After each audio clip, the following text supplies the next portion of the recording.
Hello दोस्तों, हमारे channel competitors club में आपका फिर से स्वागत है।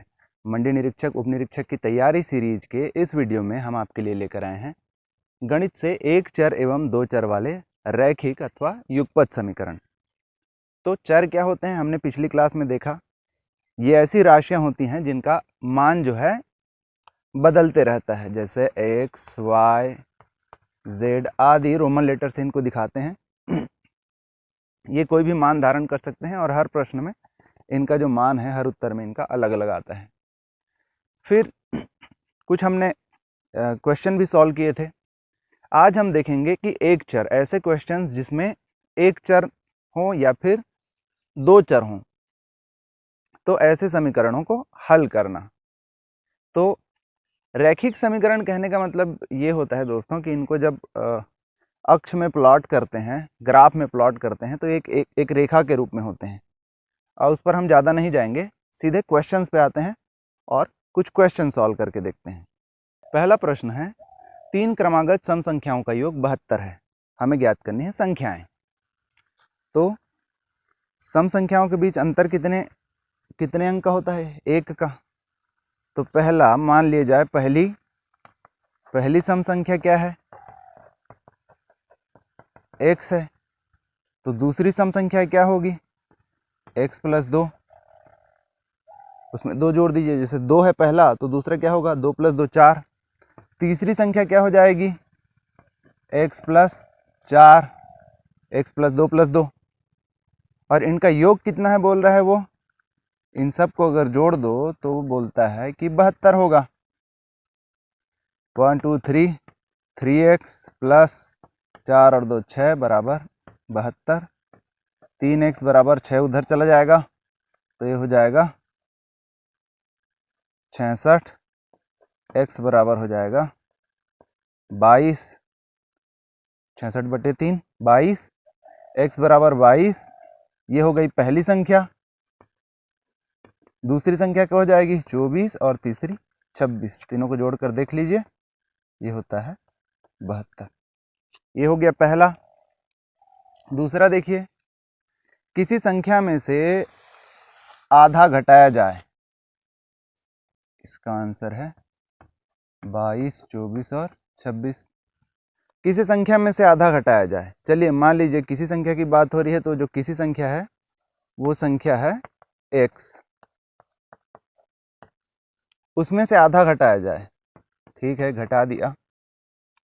और अंतर को 4 से गुणा कर दिया जाए। तो इसमें जितना भी आएगा उसे अगर 4 से गुणा कर दिया जाए तो परिणाम क्या प्राप्त होता है? 5। इसे हल कर लीजिए। 4x ऋण 4/2 गुणा 1 दोनों के साथ होगा। पहले इसके साथ ऋण इसके साथ बराबर 5। ये हो जाएगा 4x ऋण 2 बराबर 5।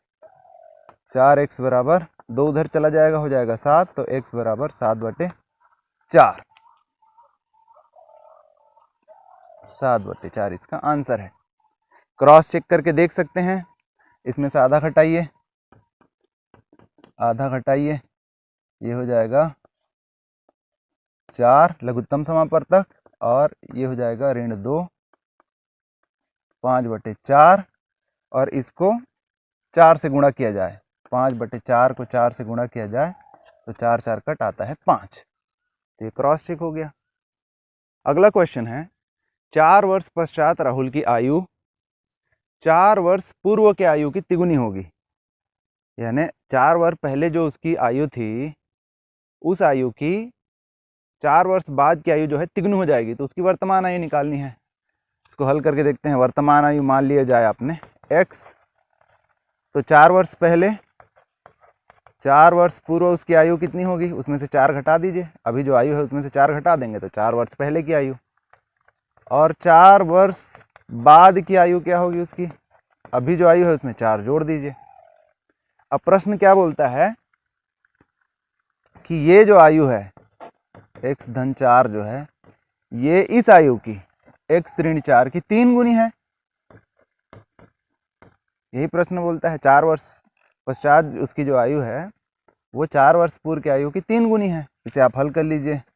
x धन 4 बराबर 3x ऋण 4 तिया 12, ये हो जाएगा ऋण 2x बराबर ऋण 16, ऋण ऋण कट x बराबर 8। ये है उसकी वर्तमान आयु, वर्तमान आयु है उसकी 8। क्रॉस चेक करके देख लीजिए, 4 वर्ष पहले उसकी आयु क्या होगी, 4 वर्ष पहले उसकी आयु होगी 4, 4 वर्ष बाद उसकी आयु क्या होगी 12, तो हो गई उसकी 3 गुनी 4 तिया 12।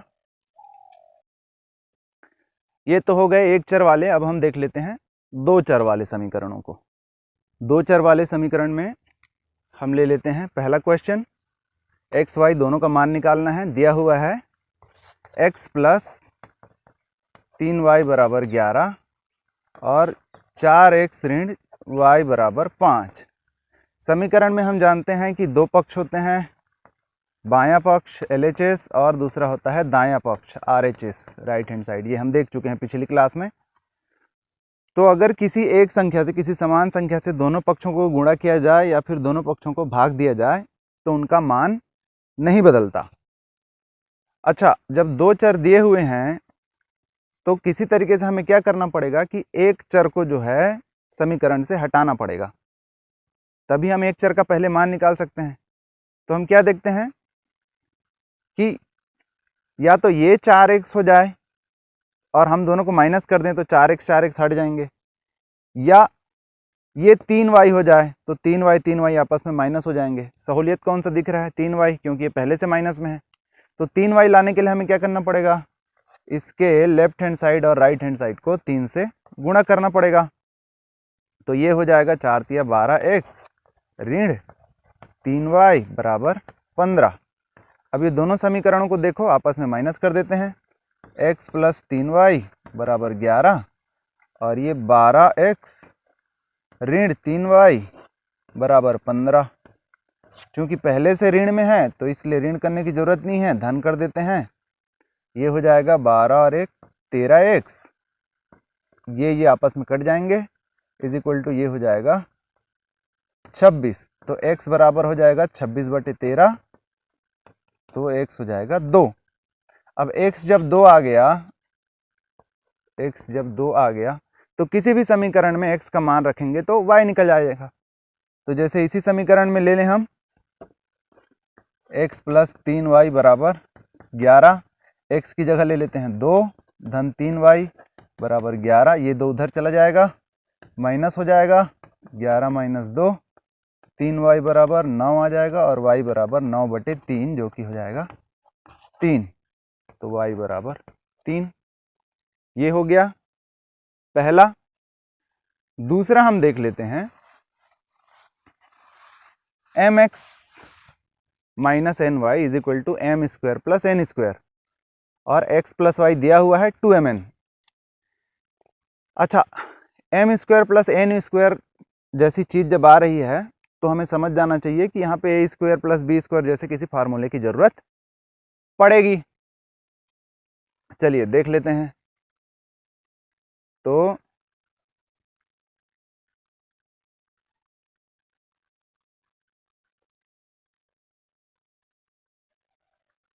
यहाँ पे x है, यहाँ पे y है, यहाँ पे mx है, यहाँ पे ny है।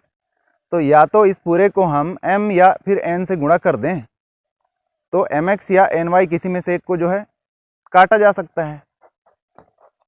जैसे यहाँ पे है is equal to m square plus n square और यहाँ पे है x plus y is equal to 2m।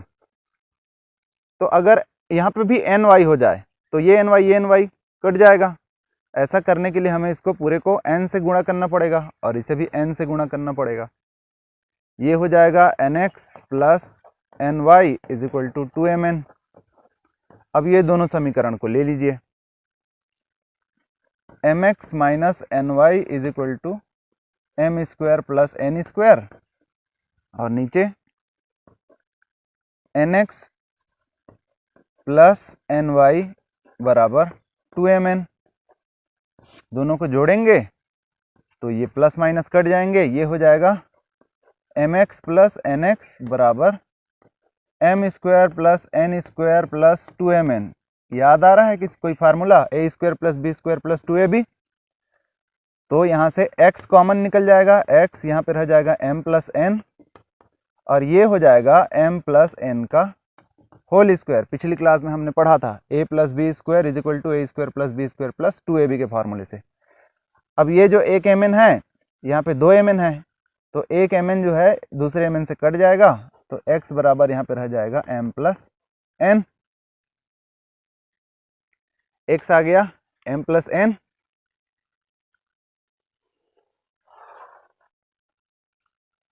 y के लिए इसी फॉर्मूले में आप रख लीजिए, तो m plus n plus y is equal to 2m।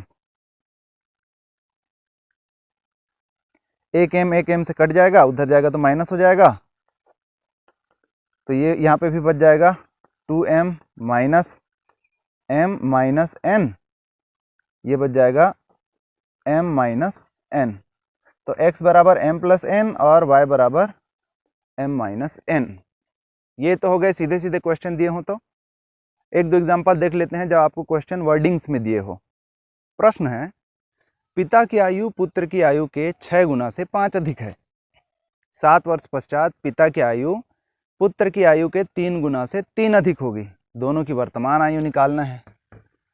तो पिता की वर्तमान आयु मान लेते हैं x और पुत्र की मान लेते हैं y। प्रश्न क्या कहता है, पिता की जो आयु है यानी जो x है वो पुत्र की आयु यानी y के 6 गुना से 5 अधिक है। उसका 6 गुना करके उसमें 5 जोड़ दो तो वो पिता की आयु के बराबर होती है। ये समीकरण 1 ले लीजिए। 7 वर्ष पश्चात पिता की आयु क्या होगी, 7 जुड़ जाएगा, उसमें क्या हो जाएगी x प्लस 7, और पुत्र के में भी 7 जुड़ जाएगा, वो भी तो 7 साल बड़ा हो जाएगा। क्या बोलता है अब कि पिता की जो आयु है 7 साल बाद यानी x प्लस 7 जो है वो पुत्र की आयु y प्लस 7 के 3 गुना को 3 से गुणा कर दो और उसमें 3 जोड़ दो, ये 3 गुना से 3 अधिक है। इसको हल कर लीजिए। x प्लस 7 बराबर ये हो जाएगा 3y प्लस 7 या 21 धन 3, x बराबर 7 उधर चला जाएगा माइनस होके, 3y प्लस 21 और 3 हो जाएगा 24 माइनस 7, x बराबर 3y माइनस प्लस 17। ये समीकरण 2। समीकरण 1 और 2 से हम क्या देखते हैं कि बायां पक्ष बराबर है तो दायां पक्ष भी बराबर होगा। तो समीकरण 1 व 2 से क्या हो जाएगा, 6y इसका दायां पक्ष प्लस 5 बराबर इसका दायां पक्ष, क्योंकि दोनों x के मान है, प्लस 17। 3y इधर आ जाएगा तो ये हो जाएगा 3y, 6y minus 3y 3y, और 5 उधर जाके माइनस हो जाएगा तो 12, 17 में से 5 12, y बराबर 3 चौक 12, 12/3 4। 4 क्या है फिर, पुत्र की आयु है, पुत्र की आयु हो गई 4 वर्ष। अब इसमें से किसी भी एक समीकरण में आप y की मान रख दीजिए तो आपको x निकल जाएगा। इसी समीकरण में ले लीजिए तो x बराबर हो जाएगा 6y, y कितना है 4, 6 गुणित 4 धन 5, 6 चौक 24 और 5 29 वर्ष।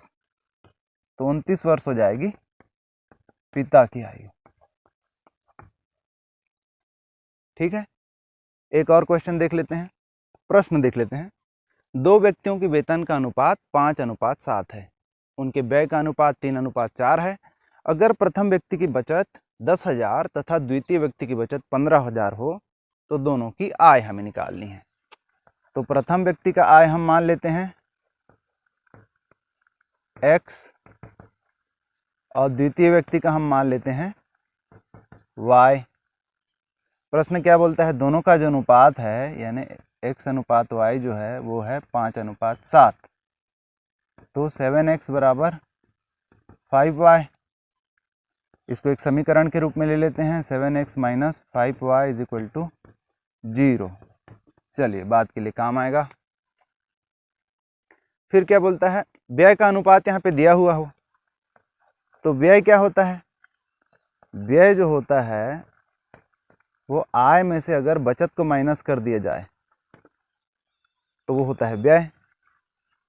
तो प्रथम व्यक्ति का व्यय क्या हो जाएगा, प्रथम व्यक्ति का व्यय वो हो जाएगा, आय है उसका x माइनस बचत कितना है प्रथम का 10,000, और द्वितीय व्यक्ति का क्या हो जाएगा, वो हो जाएगा y माइनस बचत कितना है इनका 15,000, दोनों को भाग दे दो। तो प्रथम व्यक्ति का व्यय और द्वितीय व्यक्ति का व्यय का अनुपात 3:4 है, वो पहले से बोल रहा है, तो ये हो जाएगा 3:4। तो 3/4 बराबर x माइनस 10,000 बटे y माइनस 15,000। इसको सॉल्व करिए, 3y minus 15 45,000 is equal to 4x minus 40,000। इधर आ जाएगा तो ये हो जाएगा 3y माइनस 4x बराबर 45 उधर चला जाएगा तो 45 में से 40, 45 प्लस हो जाएगा, 40 घट गया 5,000। ये हो गया समीकरण 2। अब पहला समीकरण है हमारे पास 7x minus 5y is equal to 0, और दूसरा है हमारे पास 3y माइनस 4x बराबर 5,000। 3y को अगर 15 बना दिया जाए, 5y को भी अगर 15 बना दिया जाए तो दोनों आपस में कट सकते हैं। उसके लिए हमें क्या करना पड़ेगा, ऊपर वाले को हमको गुणा करना पड़ेगा 3 से और नीचे वाले को गुणा करना पड़ेगा 5 से। चलिए कर लेते हैं। 3 से गुणा करेंगे तो 7 तिया 21x ऋण 5 तिया 15y इज इक्वल टू 0 के साथ 0 ही। नीचे 5 से गुणा कर देते हैं तो हो जाएगा 5 तिया 15y ऋण 4 पंचे 20x इज इक्वल टू 5 पंचे 25। 15y कट जाएंगे, 20x 21x में से 20x x हो जाएगा, और 0 में 25,000 माइनस करेंगे तो आ जाएगा 25,000। तो ये जो है x प्रथम व्यक्ति की आय है 25,000। किसी भी फार्मूले में, इसी फार्मूले में मान रख दीजिए x बटे वाई बराबर, तो x की जगह रख दीजिए आप, या इसमें मान रख लीजिए, तो x की जगह आप रख लीजिए 25,000 बराबर 5y, 5 इधर चला आएगा, 5 पंचे 25, 5 सत्ते 35,000। 35,000 जो होएगा वो दूसरे व्यक्ति का आय हो जाएगा। तो इस तरीके से प्रश्न आपसे पूछे जाएंगे, थोड़ा सा टाइम जरूर लेगा, प्रैक्टिस के साथ आप इसको बहुत फटाफट कर सकते हैं। होप आपको ये पूरा का पूरा वीडियो समझ आया होगा। तो अगर ये समझ आया हो और अच्छा लगा हो तो इसे लाइक करिए, अपने दोस्तों के साथ शेयर करिए, और हमारे चैनल कॉम्पिटिटर्स क्लब को सब्सक्राइब करिए। Thank you.